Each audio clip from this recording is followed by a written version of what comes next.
It was the party of the decade, Kris Jenner's 70th birthday bash. Imagine it, glitter spilling like confetti, champagne towers stacked higher than a Kardashian's ego, and Hollywood's best shining under golden chandeliers. The theme James Bond glamour. Every sequin sparkled, every gown whispered old money luxury, and every A-lister knew they were in the presence of Kris herself, the ultimate boss of fame. But then out of the Montecito mist, they appeared. Harry and Meghan, the spare and the Duchess of Delusion, stepping into a scene that screamed A-list exclusivity, while they, bless their hearts, carried C-list energy. The moment they walked in, it was like a royal reality show crossover that nobody ordered. The crowd glanced polite, but puzzled, like, wait, who invited the Netflix documentary couple? And there they stood, grinning, posing, soaking up the flash bulbs that weren't even meant for them.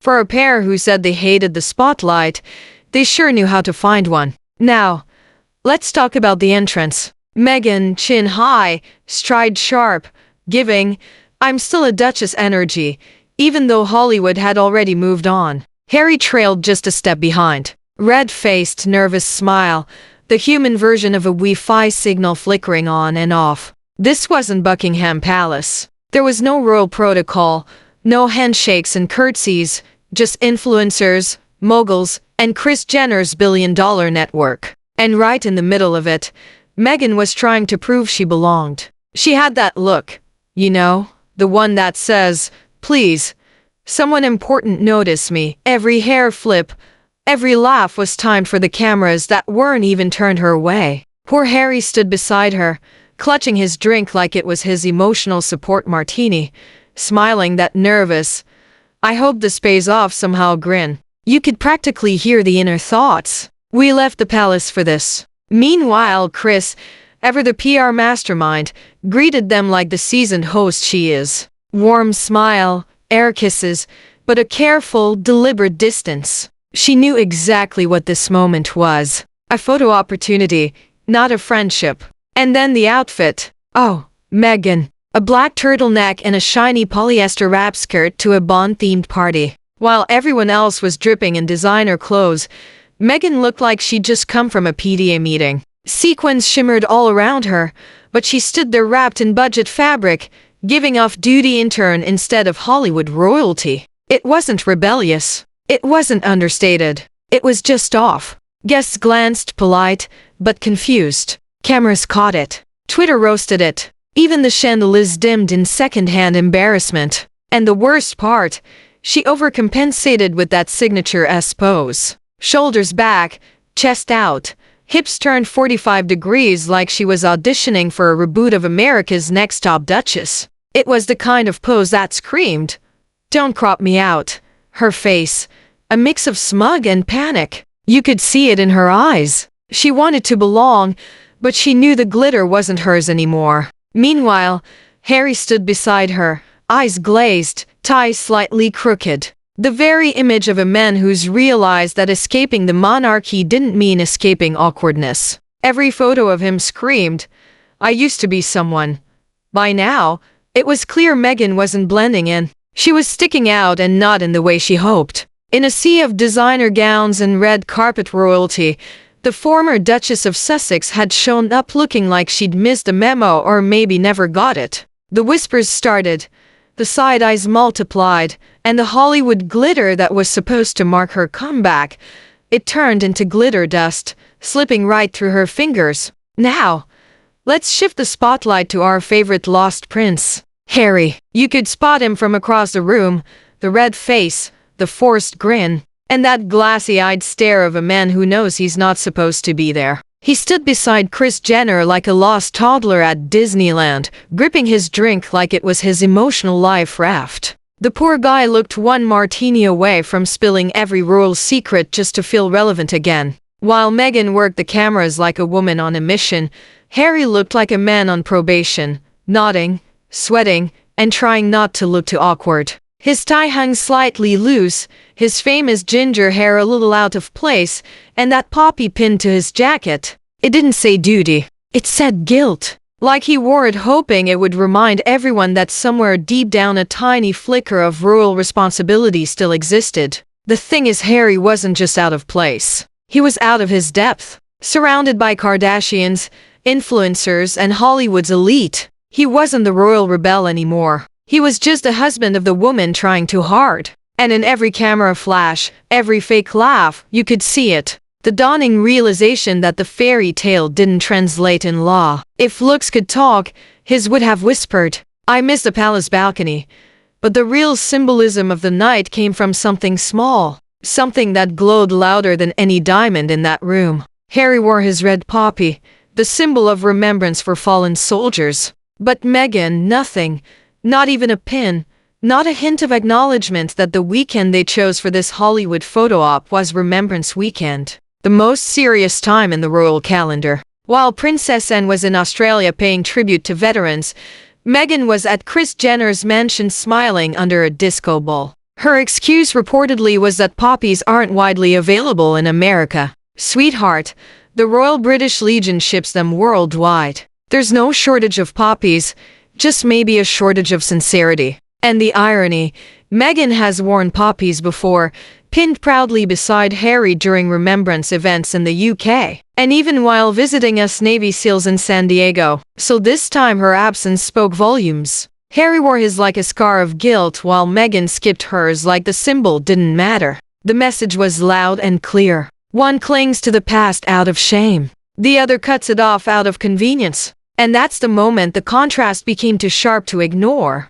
Duty versus delusion, remembrance versus reinvention. While the royal family stood in quiet dignity, Harry and Meghan were clinking glasses with influencers and taking selfies under chandeliers. And then the hand. Oh yes, the claw made its comeback. If you followed Meghan's signature moves, you know the claw. That tight, possessive hand grip she uses on anyone she wants to control the narrative around. It's her version of dominance. And Kris Jenner was the latest victim. As Kris posed in her backless gown, Meghan's hand landed right on her bare back. Fingers spread, grip firm, smile tight. It wasn't affectionate.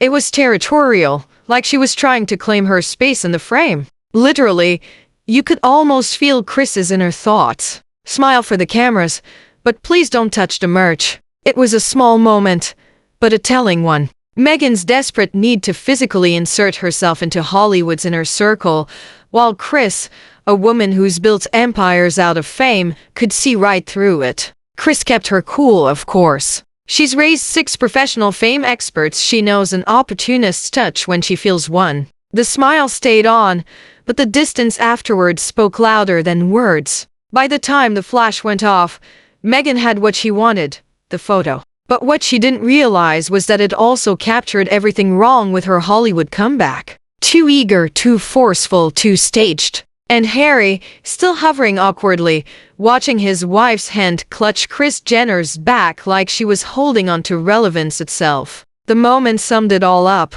The desperation, the disconnect, and the dawning truth. Hollywood didn't see them as peers. It saw them as props. Then came the cherry on top of this celebrity Sunday, the photos. For one brief shining moment, the pictures were everywhere. Meghan clinging to Kris Jenner's back like it was her last chance at relevance. Harry smiling through the pain. Kim Kardashian posing politely but looking like she'd rather be at a tax audit. And then poof, gone. The pictures mysteriously vanished from Kris and Kim's social media accounts, deleted, scrubbed clean. Like the night had been collectively erased from Hollywood's memory. One minute the Sussexes were trending, the next it was as if the cameras had never seen them. Fans noticed immediately. Weird, one said. Those photos only popped up after people started asking why there were none, and now they're gone again. It doesn't take a genius to read between the lines. Even the Kardashians, the queens of calculated image,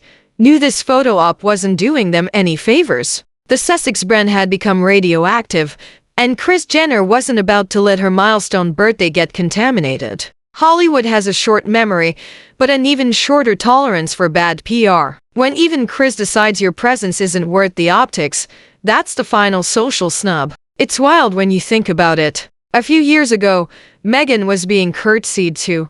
Harry was walking behind his grandmother, the Queen in military uniform.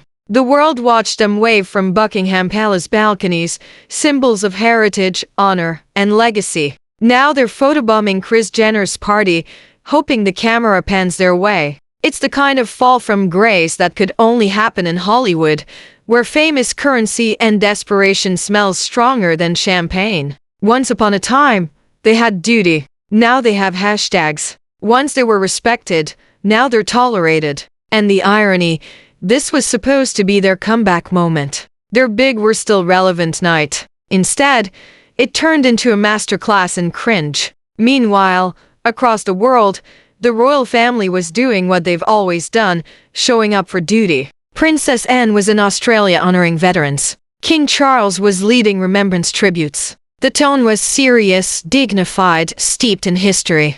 And across the Atlantic, Harry and Meghan were partying under chandeliers. It wasn't just a social contrast. It was symbolic. On one side, legacy and service. On the other, selfies and spotlights. And the saddest part, you could tell Harry knew it. Behind that polite smile, behind that glazed stare, was the haunting realization that he'd swapped purpose for publicity. The internet didn't need to mock them. The photos told the story themselves. Meghan laser-focused on cameras. Harry lost in the background. Kim Kardashian politely trapped in the middle of this royal chaos. The message couldn't have been clearer. This wasn't a crossover of equals. It was a cameo that nobody asked for. By the end of the night, one truth was undeniable. Harry and Meghan weren't the stars. They were the entertainment. The couple everyone tolerated, smiled at, and then quietly cropped out of the frame. From royal balcony waves to being the forgotten faces at a Hollywood party, the fall couldn't be more poetic. Once Meghan walked red carpets as the future Duchess of Sussex. Now she waits in line for a selfie with Kim Kardashian. Once Harry stood beside his grandmother as a symbol of unity. Now he's a +1 at Kris Jenner's bash, clutching a drink and praying not to be edited out. And maybe that's the saddest punchline of all. For two people who said they didn't care about image, everything they do is about it. Every smile rehearsed, every pose calculated, every event another chance to remind the world they still matter. But Hollywood is a cruel mirror. It doesn't care who you were, only who you are now. And on that glittering night, surrounded by sequins, champagne, and indifference, the truth sparkled brighter than any diamond in the room. They weren't royalty anymore. They were the sideshow.